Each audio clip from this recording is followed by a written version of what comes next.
Okay, good evening to everyone. Hello, welcome.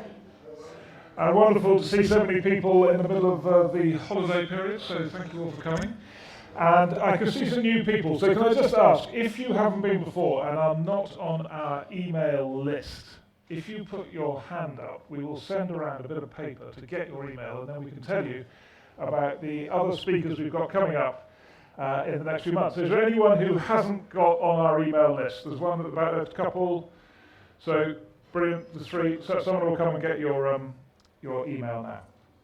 So, for those who in the village at all, they will know Dr. Gerald Hughes. They will have seen him around the village many, many times. He is a very distinguished academic from Rosniger and a reader in military history, specialises in diplomatic history and the history of intelligence. He invited me once to an astonishing occasion in Gregonog Hall in mid Wales, where he had managed to persuade CIA people and former MI6 people and all these spooks to turn up to mid Wales for a weekend and to discuss the history of the intelligence agencies they work for.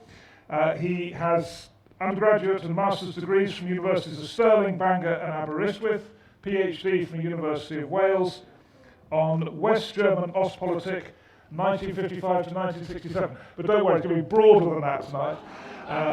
We're not getting into, you know. What do you think?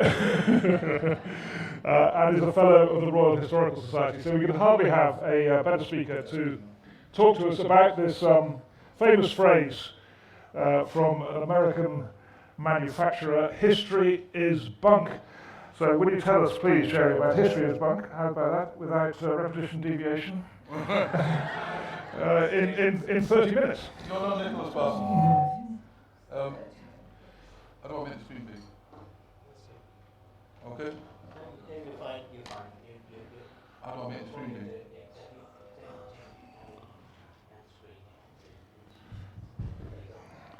Sorry, I'm not used to this. That's it, we've got it.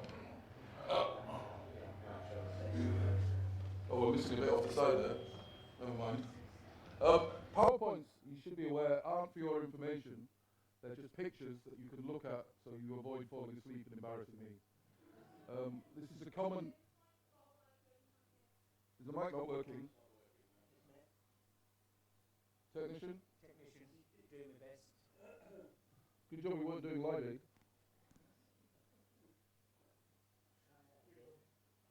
Can you hear me now? Does that make any sense? We can at the front. Oh, I can easily project my voice to the back, but they wanted to record it for the camera. Gonna give me a microphone. Gonna look like Jerry Springer. Hello? Try looking like Jerry Springer. Hello? There we go. That's a relief. No wonder Apollo 13 crashed. Hello. Right, okay. I'm not used to speaking with a microphone either. So, but I'll get used to it quite soon, I'm sure. So, it's History Bunk. This is a quote from this man here, Henry Ford, who I'm sure we're all familiar with in one way or another. A very complicated guy, a rather unpleasant guy, and by the today's standards, it makes Donald Trump look like an out-and-out leftist.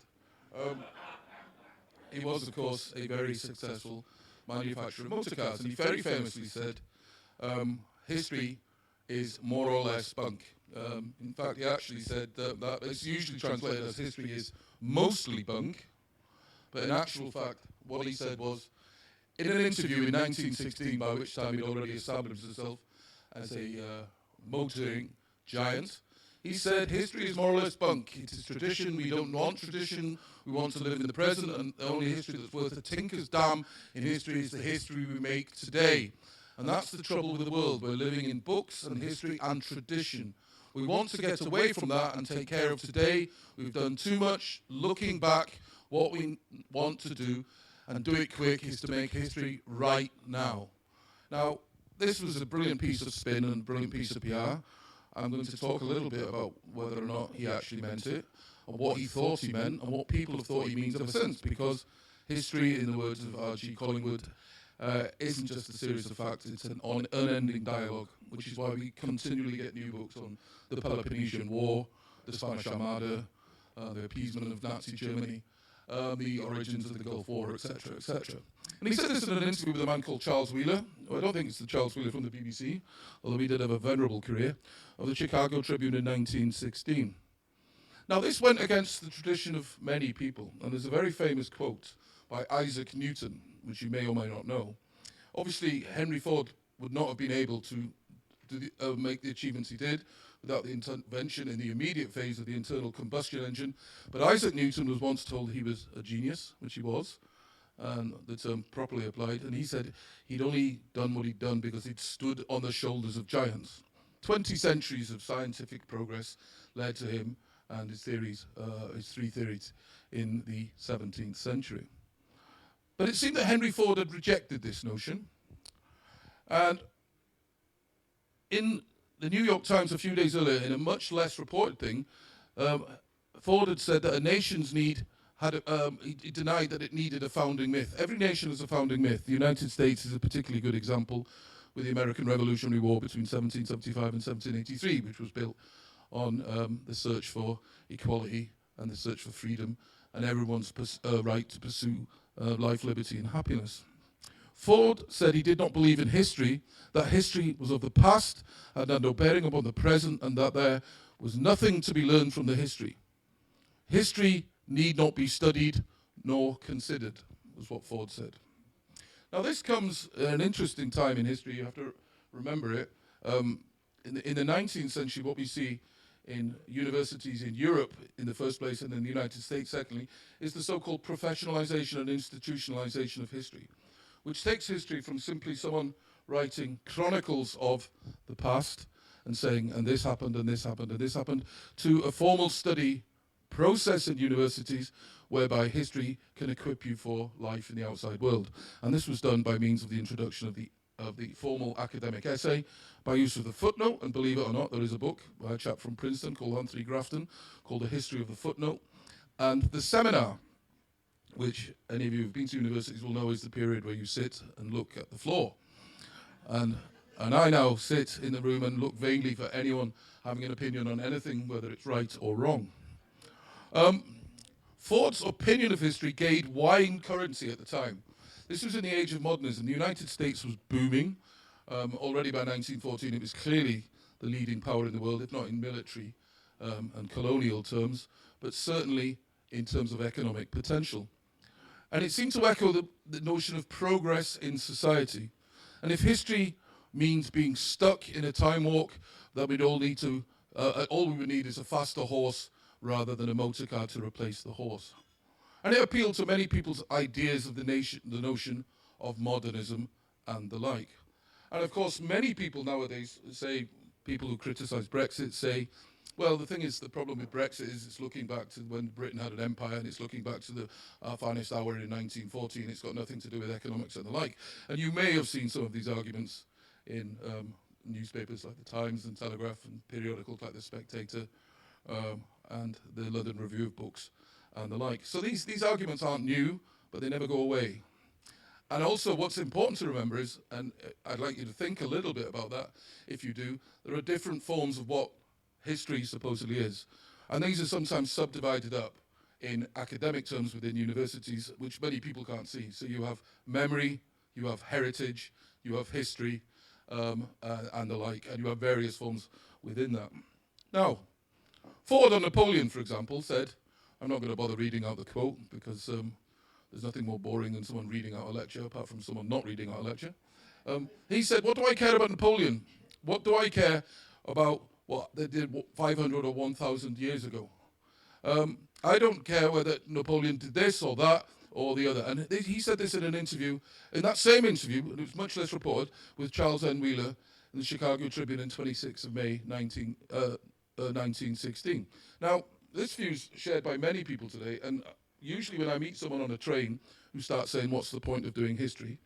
I just point out the fact that I did a master's in comp sci as well in Bangor, and then they just think I'm weird and they leave me alone, rather than barracking me saying, well, history is history, and it's stationary, and there's no point in studying it and all the rest of it. We could talk about that if you like, and I'm fully aware I will be getting malevolent stares now from anyone in the audience whose favourite niece or nephew is studying history at Cambridge or Durham or Bangor or whatever. But that's not exactly what I mean. But Ford was kind of dogged by this. History is more or less bunk, haunted him, and he spent years trying to put the best kind of spin that he could upon it. Because Ford actually cared an awful lot about history.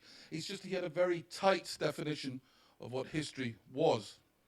And in his reminiscences, he was a very egocentric man, with a lot to be egocentric about, which were written essentially by the editor, a man called Leibold.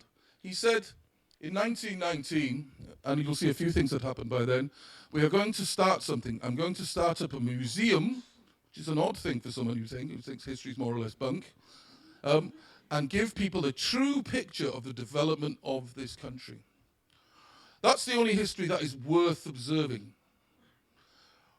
that you can preserve in itself. We're going to build a museum that's going to show industrial history, and it won't be bunk.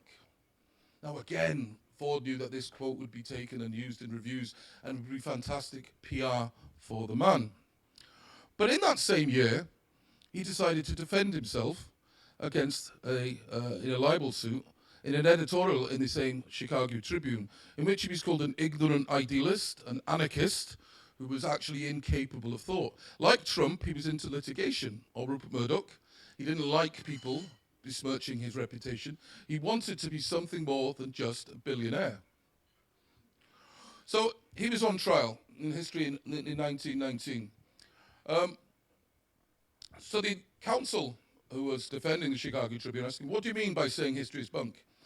And Ford replied, I haven't very much use for it. I don't need it. Well, what do you mean? Do you mean that we can provide for the future and care wisely with reference to the future in matters like preparation for defense or anything of the sort without knowing the history of what happened in the past? Of course, this is a common argument. George Santayana, the philosopher, said, he who forgets the past is condemned to relive it. Much used aphorism in undergraduate essays to this day. And Ford replied, when we got into the war, which the United States, you'll recall, joined in 1917, the past didn't actually amount to much. History didn't usually last a week. So the counsel was somewhat befuddled, and being a lawyer, he pursued the matter, not least for financial purposes probably, and said, what do you mean history didn't last a week? Well, in the present war, airships and things we used were out of date in a week. Now, errant nonsense, with some kernel of truth in it, but the kind of thing that sounds effective in a soundbite. And what does that have to do with history? Asked the counsel. Which was a fair point. Ford demurred on the point. And he sued the Chicago Tribune for $1 million. And he was made something of a laughingstock by being awarded 6 cents. But all the newspapers carried the headline, Ford acquitted of being an ignorant idealist and an anarchist. And that's what he wanted. Ford didn't need another $1 million. He just needed to have headlines on his side. So what did Ford mean? Today there's a consensus that Ford simply disdained the past. He certainly didn't like the past, the traditional past, which dealt with battles and emperors and kings and presidents and invasions and the like, and thought that the lessons of history were far outweighed in terms of importance about what people should learn about, what people should know about, and what people should deploy in their everyday lives, the innovations of the present day. However, that said, Ford's personal industrial history, as he referred to it, sometimes was important to him. And he thought even if the people of the world didn't need to know about Napoleon, they needed to know about him. And he saved some 14 million documents in his personal archive, which is astonishingly large and larger than the national archives of most countries. And he constructed over 100 buildings to house his Henry Ford Museum, Greenfield Village in Dearborn, Michigan, which opened in 1929. And he told his biographer, I am collecting the history of our people as written into things their hands made and used. When we are through, we shall have reproduced American life as lived, and that, I think, is the best way of preserving at least a part of the history, of our history, and tradition. Now, many people would recognize this nowadays and saying, that's social history. I tend to deal with military history and international history, or what used to be called diplomatic history, and many social historians saying it's irrelevant. That's not interesting to every people. We want to know how people lived in their ordinary lives. We want to know how people experienced the Second World War, not on the front, not as General Montgomery or Rommel, but by living in Liverpool or another city or Dresden throughout the Second World War with the privations they put up with. Now this leads us to the dark part of Henry Ford. Not that I wish to denigrate the chap, but merely to point out that he had great use for history when it suited him. Henry Ford was a conspiracy theorist. He'd had a great time nowadays on the internet, who'd drawn a long tradition of false allegations against the Jews. He claimed that Jewish International posed a threat to traditional American values, which resonated with many people in the United States, because remember, in the United States in 1924, the membership of the Ku Klux Klan was some 5 million strong. And the President of the United States, Warren Harding, was sworn into the Ku Klux Klan in the Oval Office. And certain states, such as Indiana, had both senators and the governor of that state being a member of the Klan. It was short-lived, but nonetheless, it reflected the addiction to conspiracy theories, which hasn't gone away today in the United States. These beliefs led him to fund some rather strange organizations. So he started paying for square dancing in high schools because he hated jazz and he associated it with 3 words: too much Jew. And in 1918, Ford purchased a newspaper, the Dearborn Independent, and in it he published 91 articles alleging a vast Jewish conspiracy in America. Some of these nowadays were similar, termed the New World Order. And every Ford dealership in the United States, and remember this, the way this man and his companies dominated the United States, every Ford dealership was required to carry the paper and distribute it to its customers. So you'd turn up to get your Ford Sierra, and then you'd be told that the Jews were about to take over the country. Ford later bound these articles into 4 volumes in called The International Jew, the World's Foremost Problem. And this was translated into a number of languages and distributed widely across the world. And in July 1938, the German consul in Cleveland gave Ford, on the occasion of his 75th birthday, the award of the Grand Cross of the Common Eagle, the highest medal Nazi Germany could bestow on a foreigner. So much for his view of history. Now, even proponents of history, like this man here, who was a German philosopher, lived from 1770 to 1831, called 1770 to 1831, have debunked, to use the word, to coin a phrase, the common notion that history is studied for the purposes of learning lesson. And he said, rulers, statesmen, nations, I want to emphatically commend the teaching of history, which experience offers in history. But which experience in history teaches is this, that peoples and governments have never learned anything from history or acted on principles deduced from it. Each period in history is involved in such peculiar circumstances, exhibits conduct which must be regulated by considerations connected with itself and itself alone. Amid the pressure of great events, a general principle gives no help. It is useless to revert to similar circumstances in the past. The pallid shades of memory struggle in vain with the life and freedom of the present. Now think about that. Think about that phrase next time you read an editorial in a broadsheet or in a periodical, which talks about the legacies of the Second World War, of Stepan Bandera, the Ukrainian revolutionary leader, when you're reading about the war in Russia, the war between Russia and Ukraine. Now, a counterpoise to this, and these are great simplifications, but that's what we do. We throw out quotes and then let you lot do the work out what they mean. And then I can just sit back and say, Wes, well done, very, very sage of you. And another very brilliant thinker, probably even more brilliant than Hegel, was Cicero, who was a deadly enemy of Julius Caesar, because Julius Caesar, in his mind, was an avaricious dictator who was trying to destroy the Republic. Fairly correct.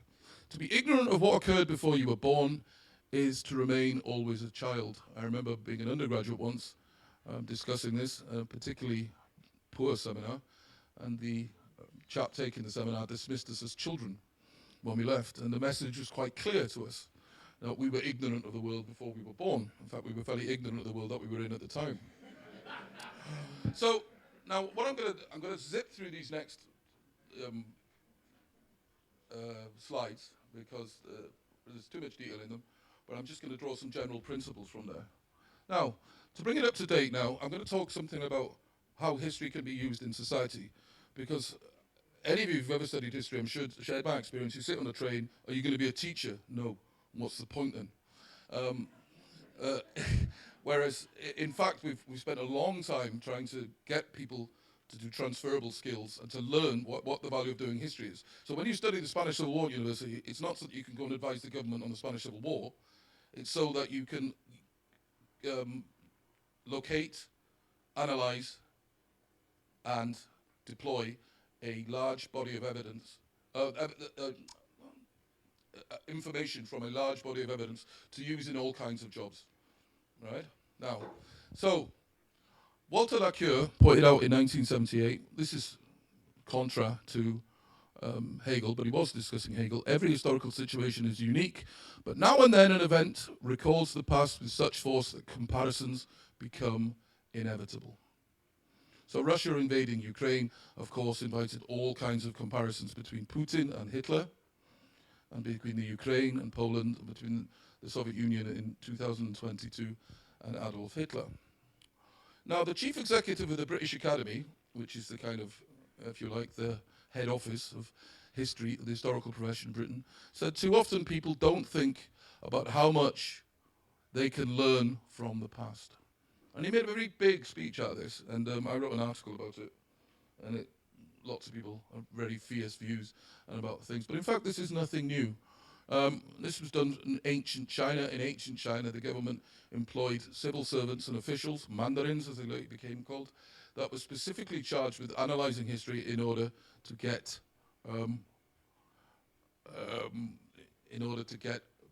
informed policy. And Francis Bacon said in 1597, "Histories make men wise." I could keep on quoting and quoting and quoting. And this goes on to Leopold von Ranke, a German in the 19th century, who introduced the notion of a professional study of history.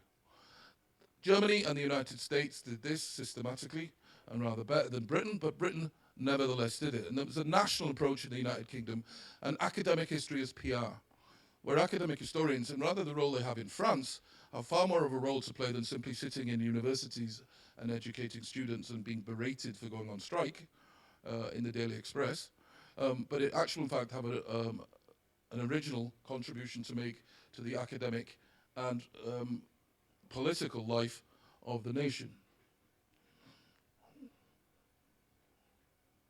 So, I'll pass over those.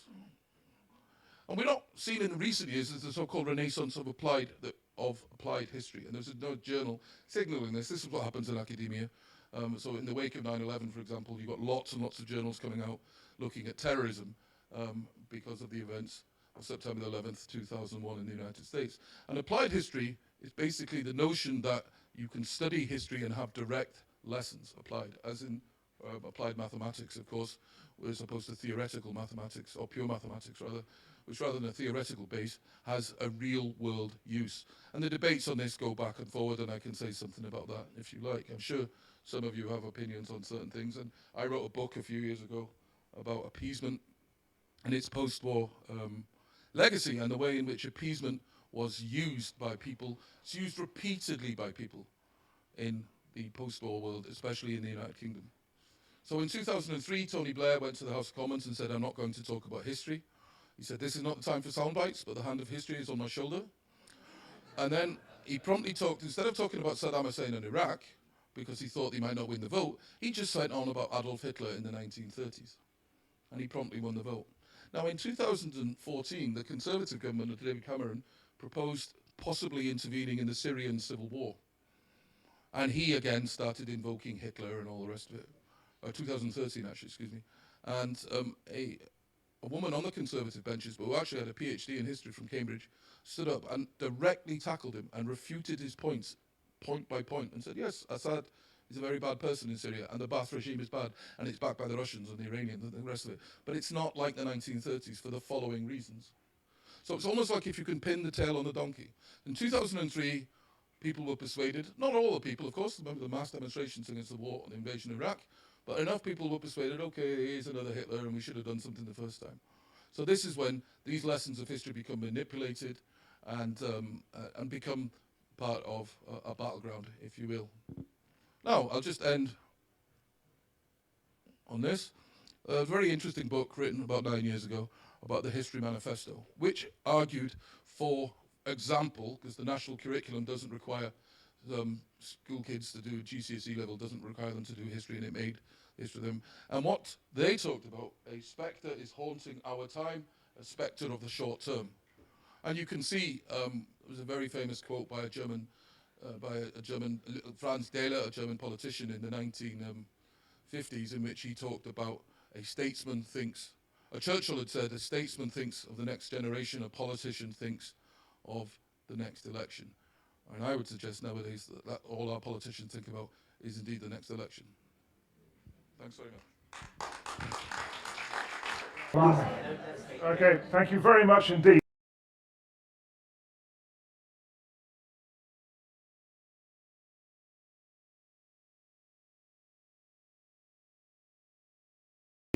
And so a very, very sort of full talk, and with loads of references from your scholarship.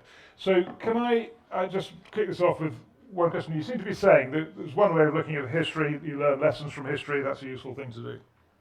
But you're really saying beyond that, that you're seeing history as a way of exercising power or winning power, either for yourself as an individual, like Henry Ford, or you can use it for your personal promotion, or if you're at a national level, you can be creating a national myth, you can be using power, you can be using history to win arguments in politics, or more profoundly to sort of affect the way people think about their nation, to create stories about their society and their community. Yeah. Yes, that's exactly what I'm saying. If you want a good example of it, the foundation myth, there was a book written by a woman called Linda Colley called Britain's Forging the Nation. And it showed how, after the union of the crowns between Scotland, England, Wales in 1603 and the union of the parliaments in 1707, there was a conscious promotion of the past, of history, in order to promote the notion of Britain, because Britain didn't exist. And the Union flag didn't exist in its full form, which it does today, till 1801. But it was initially founded in 1707. So what you need is, it's easier to illustrate these things by having practical points. And this is why countries have national heroes.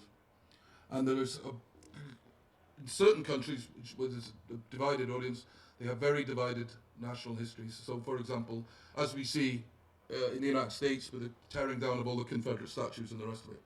Because the Confederacy lost the war, but in many ways it won the peace by securing the legacy of the South, the myth of the lost cause, and the notion that the war wasn't actually fought for slavery at all, but was fought to defend the states' rights. So as a professional historian, do you feel you're a tool of politicians, you're being used by people in power to further their agenda? I wish I was. certain politicians are. You only have to look, for example, at Boris Johnson's honours list when he resigned the other day. Did he resign or get thrown out, or did he just walk out, or did he disappear? And he made Andrew Roberts, the historian, a prominent conservative, he made him a lord.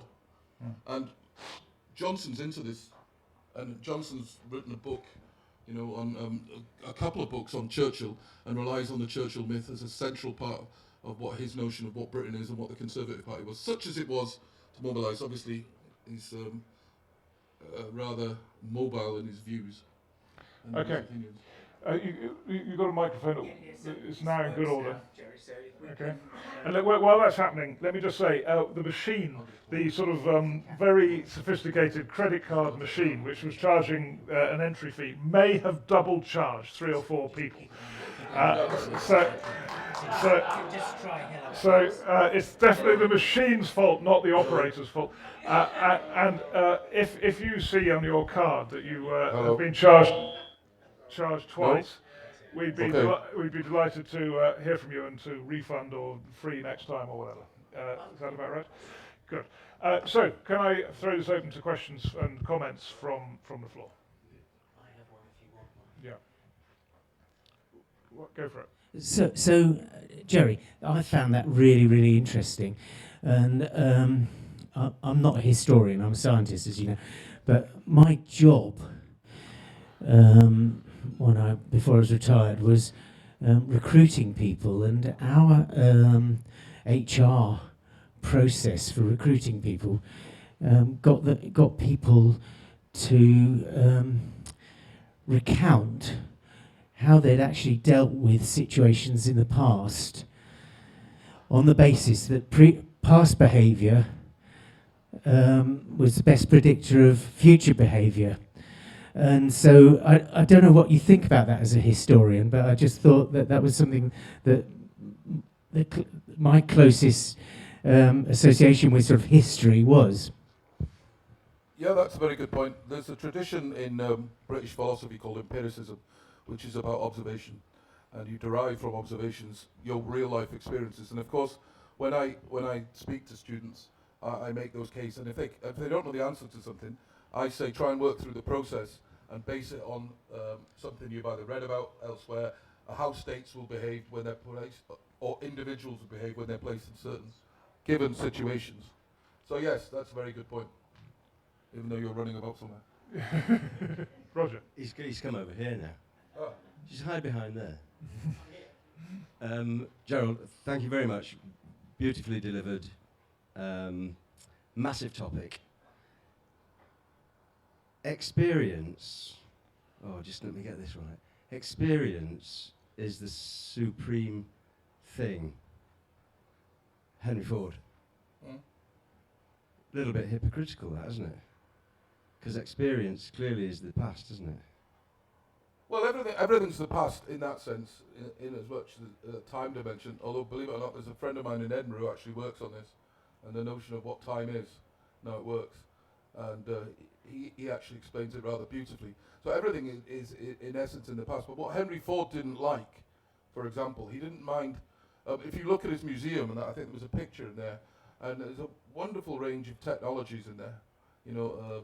Daimler Benz and all this kind of stuff, and the Wright brothers aircraft and the rest of it. He just thought that was more relevant to the present because it had instituted real change within society at the time.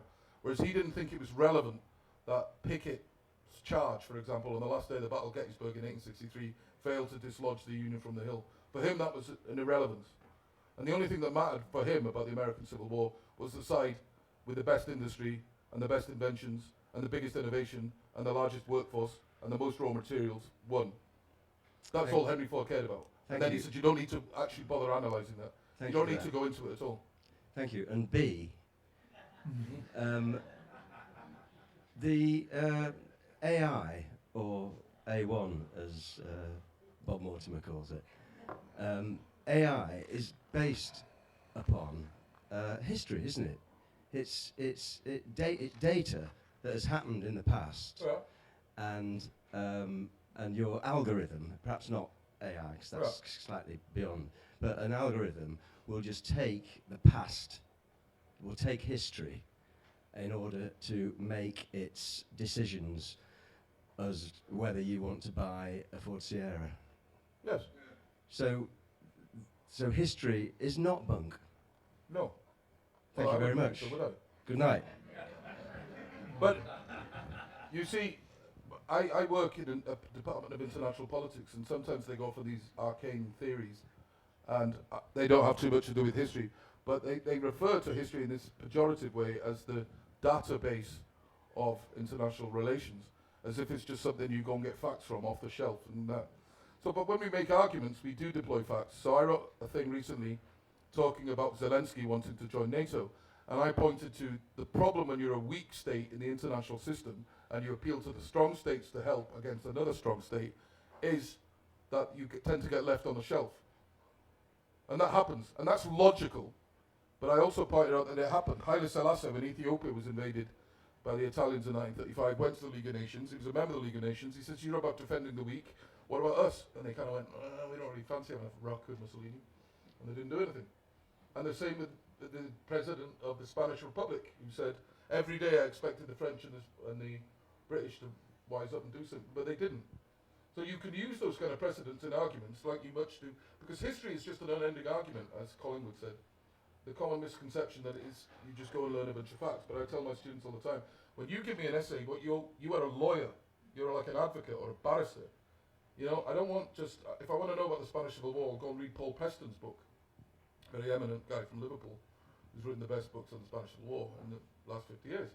But I want you to, what's your take on it, and what you think happened? And the only time I want to hear about what happened on the ground and what happened in the events is when you deploy Paul Preston as evidence. So, you know, it's not just writing a narrative history. I can get that from anywhere. But I want you to be able to suddenly start taking large bodies of evidence from disparate sources, making it into a coherent whole and presenting it to me. I don't even care if the argument's wrong, you know, or if I disagree with it. Some of my colleagues are less tolerant on that front, and obviously. But, you know, if someone says that the Munich conference was correct in 1938, giving away Czechoslovakia or the Sudetenland to Germany, as long as they make the case and they support it, I say, fine, you've done your job.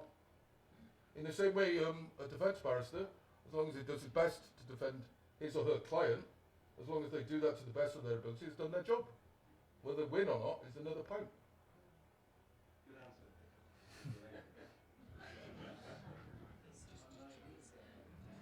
Yeah. If I could just follow on from your discussion with Roger.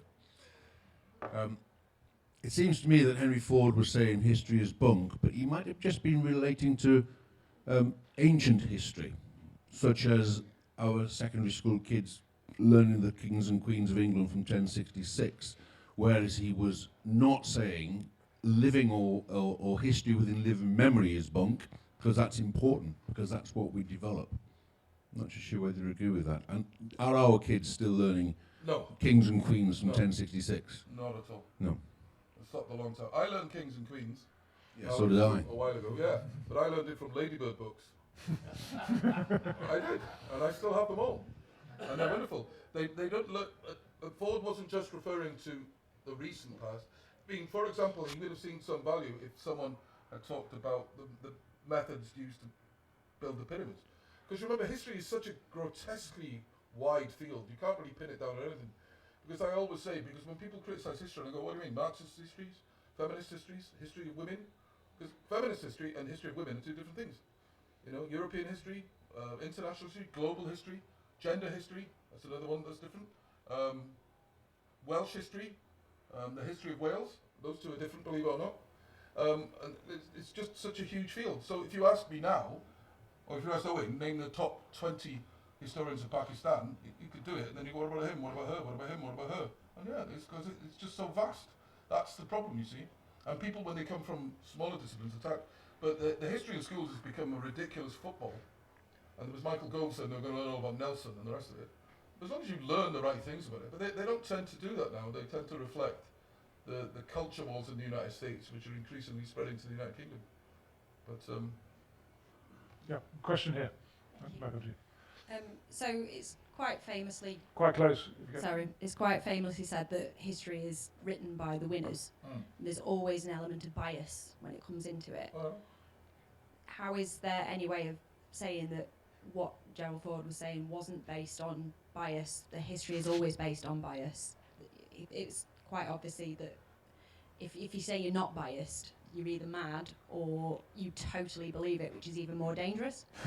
yeah. Can you have objective history? No, you can't have objective history, but the historical profession would never claim that. And when we were talking about being a scientist earlier, there was an idea in the 19th century that history could be objective. And there's a book by a guy called Peter Novick called That Noble Dream.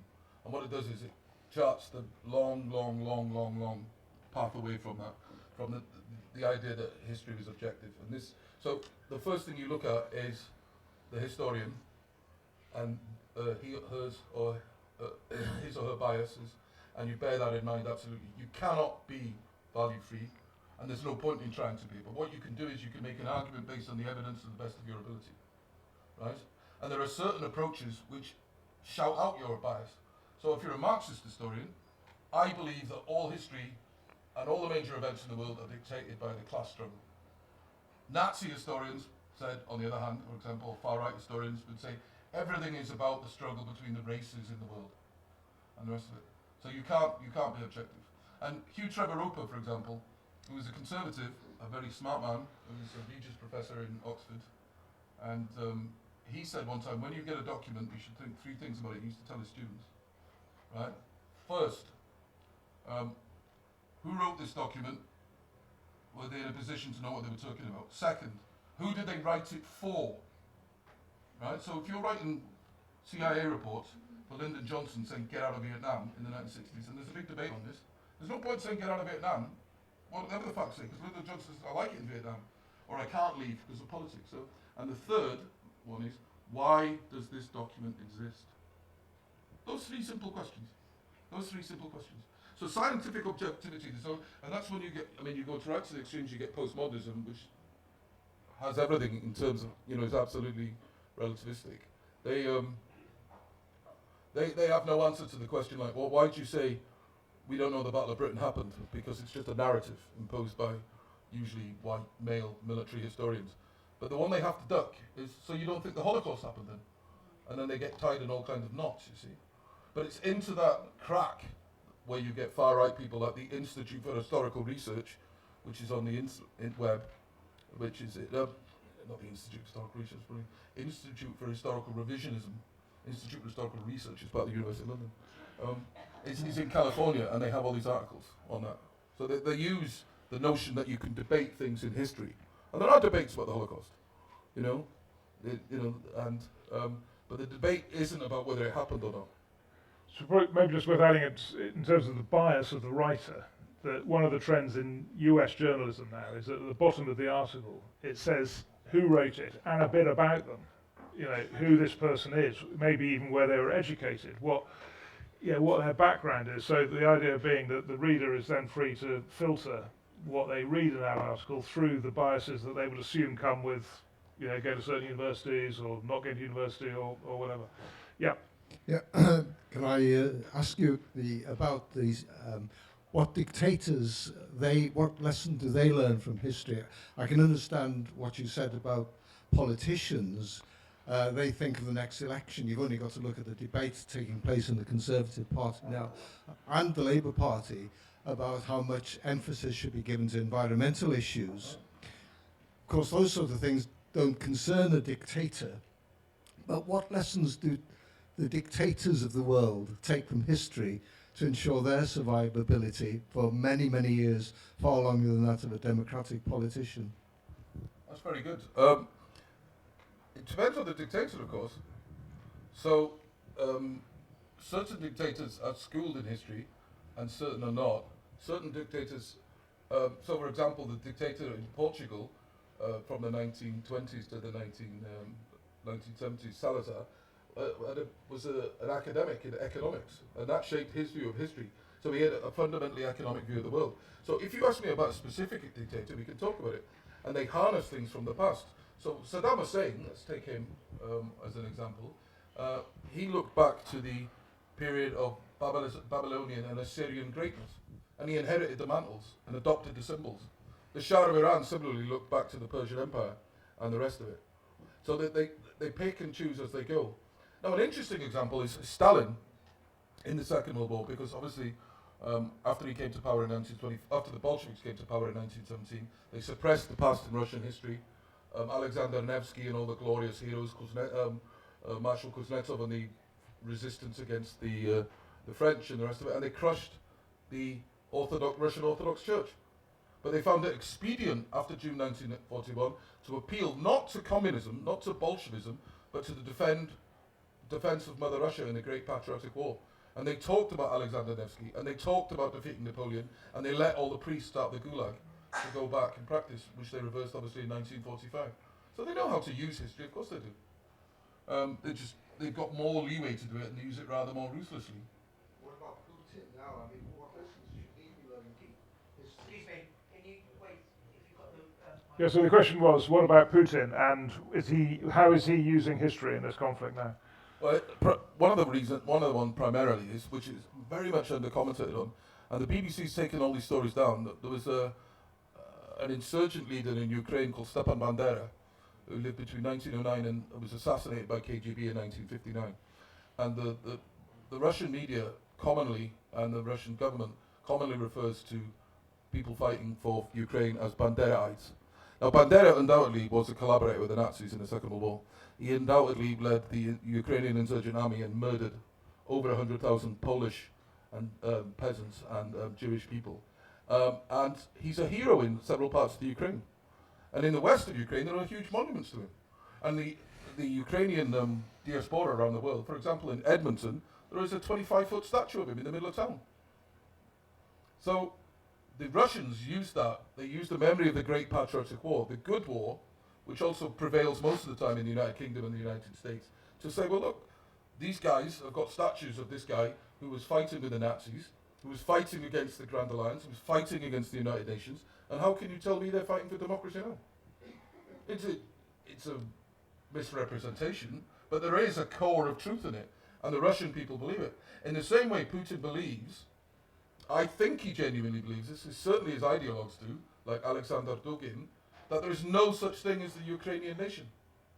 That Ukrainian only emerged as a language in the 19th century in the age of nationalism, like lots of languages did. They just said it's just a bastardized version of Russian, there's no such thing. So it's a very good example of leaders using history to come up with two completely opposed versions of what happened. The Ukraine is a Nazi country fighting for fascism, which is the common view in Russia, whereas in the UK, the common view is they are the exact opposite. Yes. Yeah. Although most people in the UK have never heard of Stepan Bandera. Question. Thank you very much for your lecture. It's been really interesting. I think that perhaps Henry Ford was fighting against tradition rather than history. Quite close, can you get quite closer?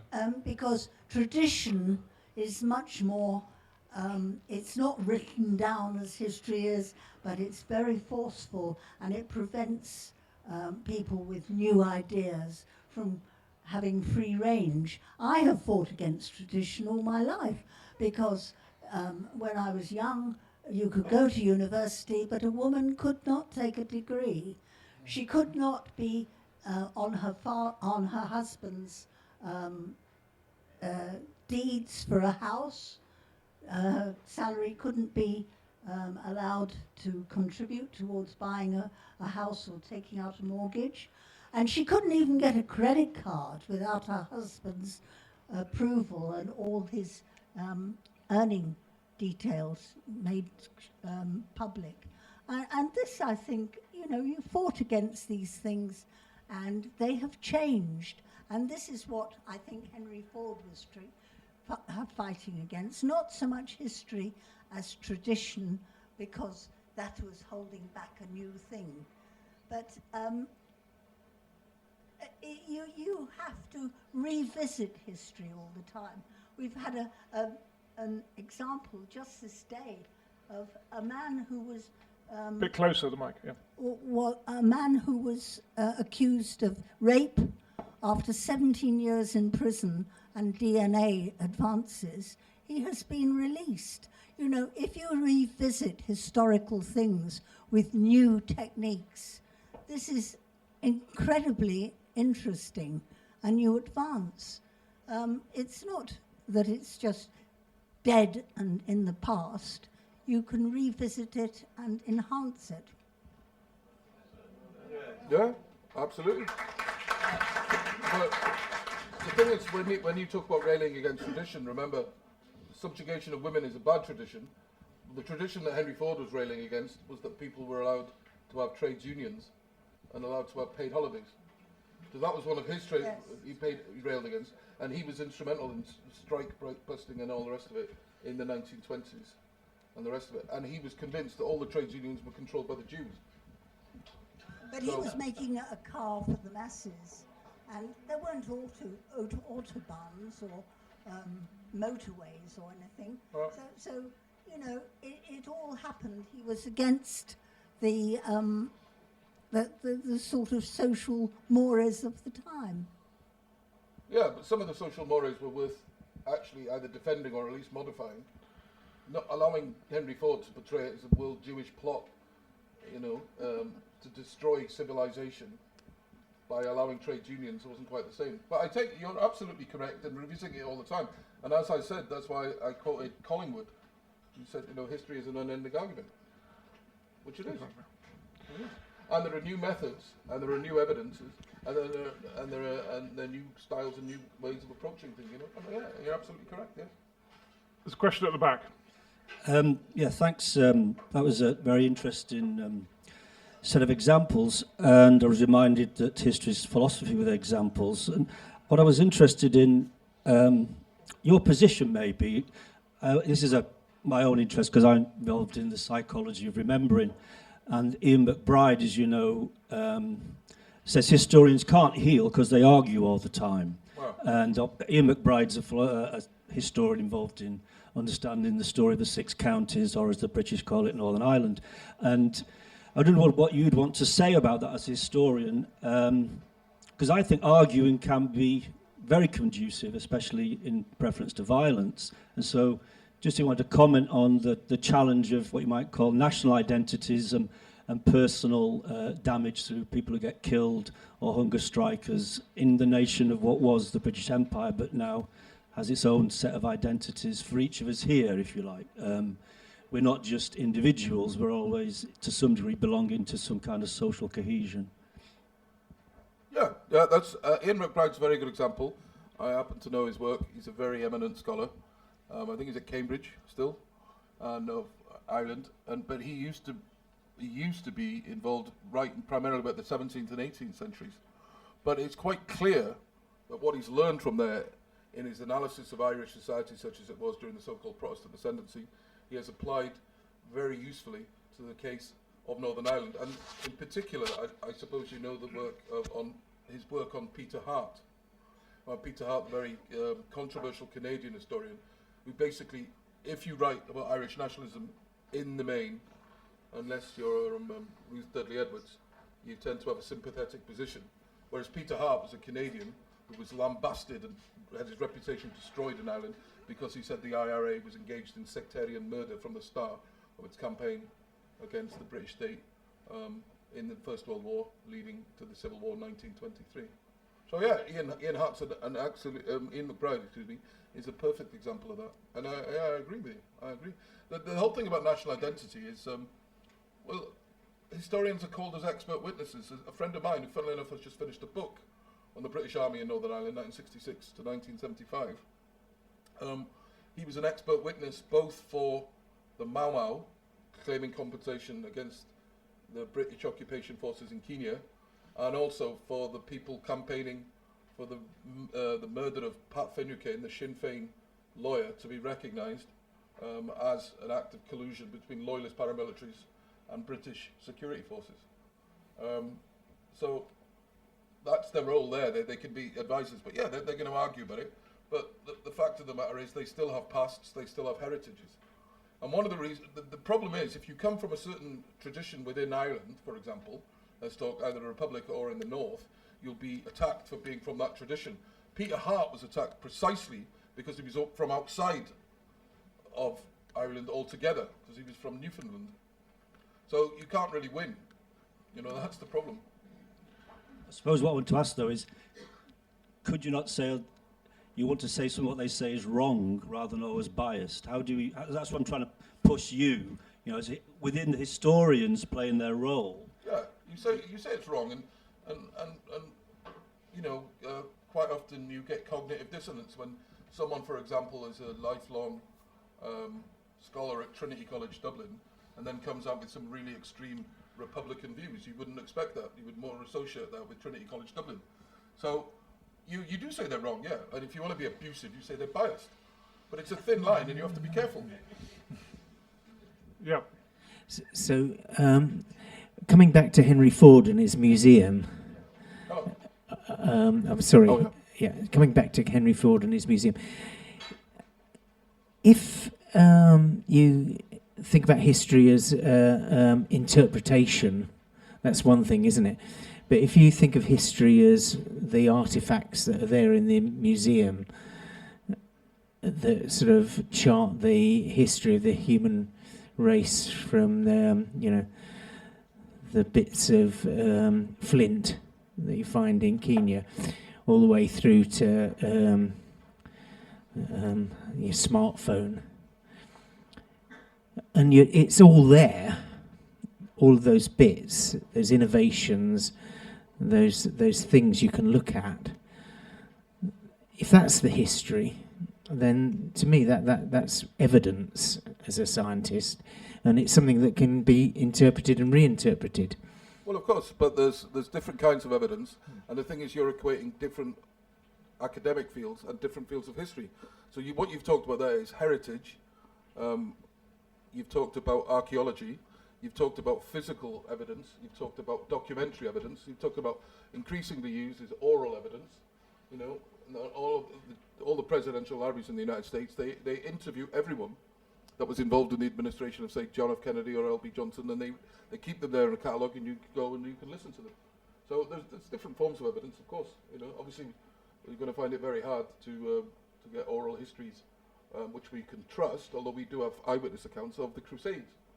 It's not the same thing, but we try and harness technology as best we can.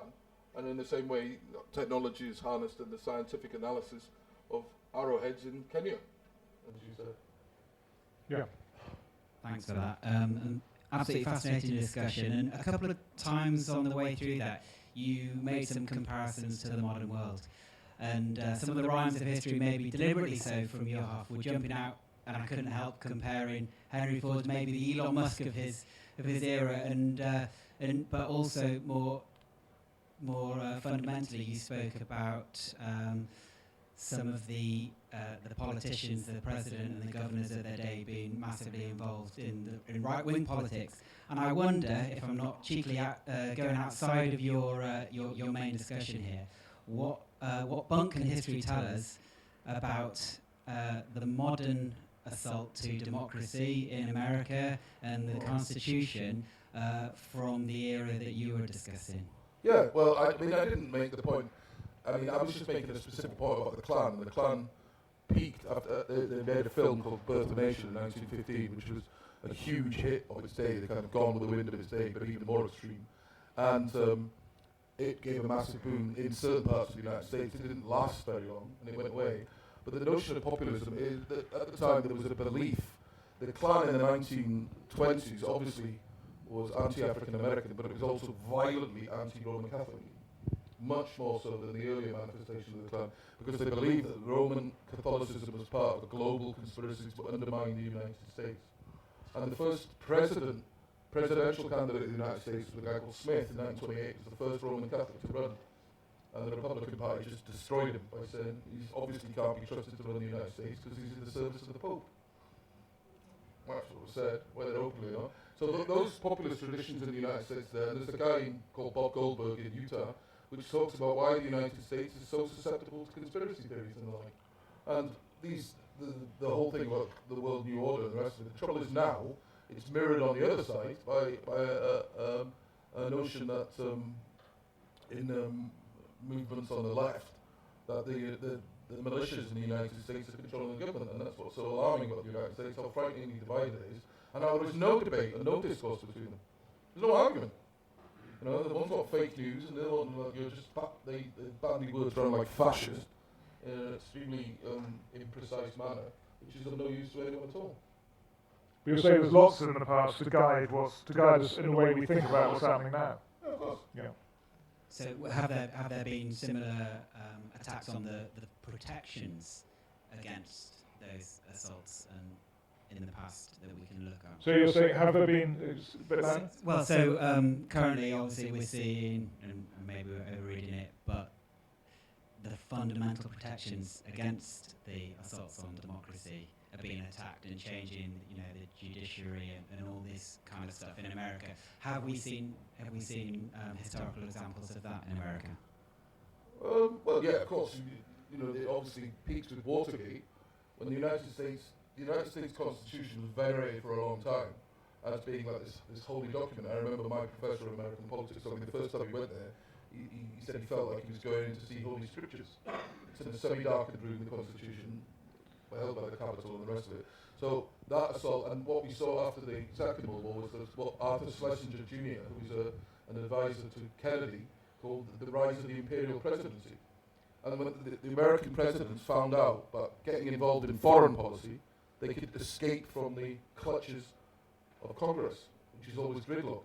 So he wrote a book called The Imperial President. Funnily enough, he thought it was great when Kennedy was in power, you know, but then he didn't like it when Richard Nixon I think the question was how many parallels are there in the past to the kind of assaults that are happening now on the...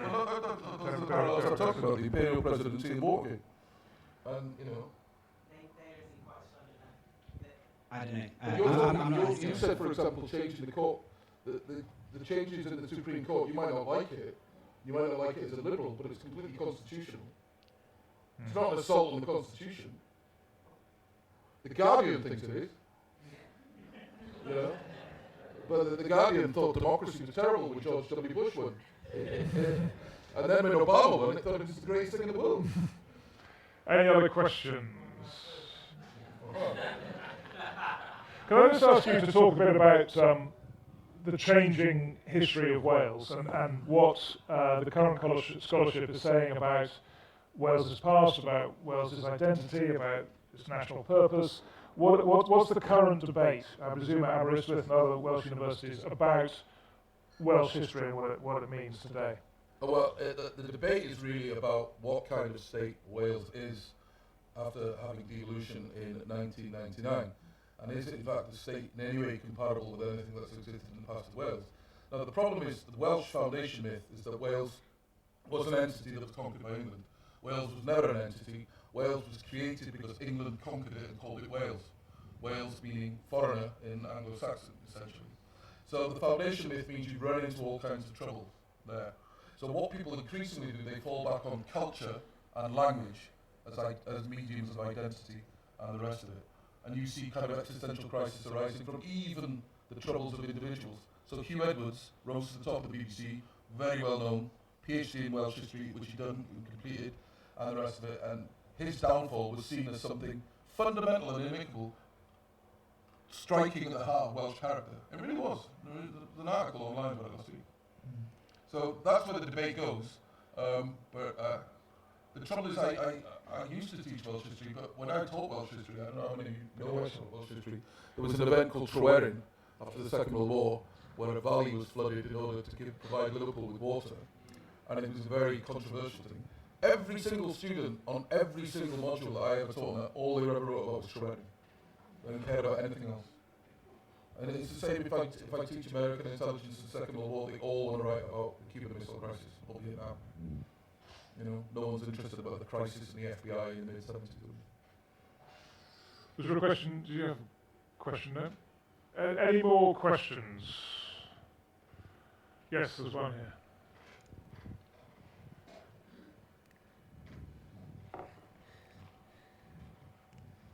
There we are. No wonder Mark was sacked from question time. Thank you, Gerald, for this evening.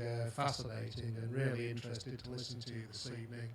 Bobby told me I had to come along. It was one not to miss. Could be the best ever, and maybe thumbs up for that. But on a humorous note, what do you think about Welsh rugby history and how that's going to help Warren Gatland in the forthcoming Rugby World Cup in France? Well, I had an argument recently with a particularly strong partisan. I am Welsh, and I do support Wales at rugby. To very little effect. And this guy was denouncing England, a team I believe you are familiar with, and he was saying they shouldn't even be playing rugby, it's a Welsh game. So I said, well, why isn't it called Llanelli then? He said, what the hell does that mean? And I said, well, the reason it's called rugby is because it comes from Rugby, which is in Warwickshire, England. And he went, yeah, that's just a load of crap. So the weight of history will be quite heavy, way down and very heavy, because we will get endless clips of matches from the 1970s shown and the rest of it. But I mean, part of the reason for that is because the BBC doesn't have many rights nowadays to most of the matches. Only show the old ones. Yeah. Diolch yn fawr, da iawn. Okay, any last question from anyone? Or I can see that there's a little time for subs ready. Yeah, a couple down there.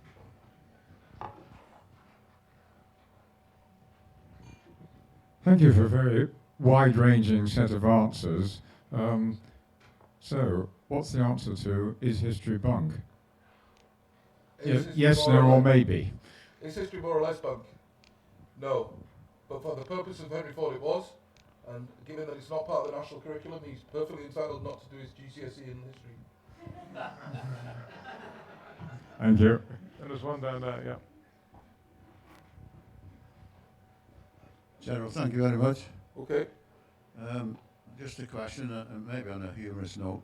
There's a very eminent golfer of this club who has come up through the ranks.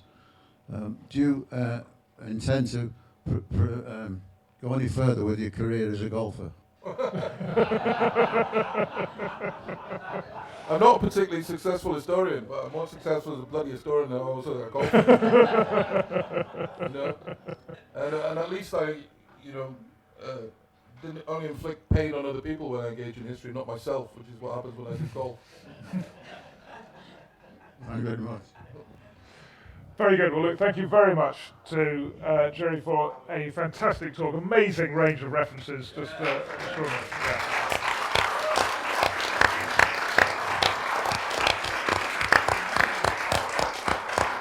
So I think by the time you've filled your glasses, then supper will be ready. So thank you very much for coming, and we'll see you next month. I think it's the metaverse next. The metaverse. It's the metaverse next time. Thank you very much. Again, just to remind you that if you aren't being spammed within an inch of your life, then the reason is that we haven't got your email. So please give us your email address, and we'll then spam you with an inch of your life. So thank you.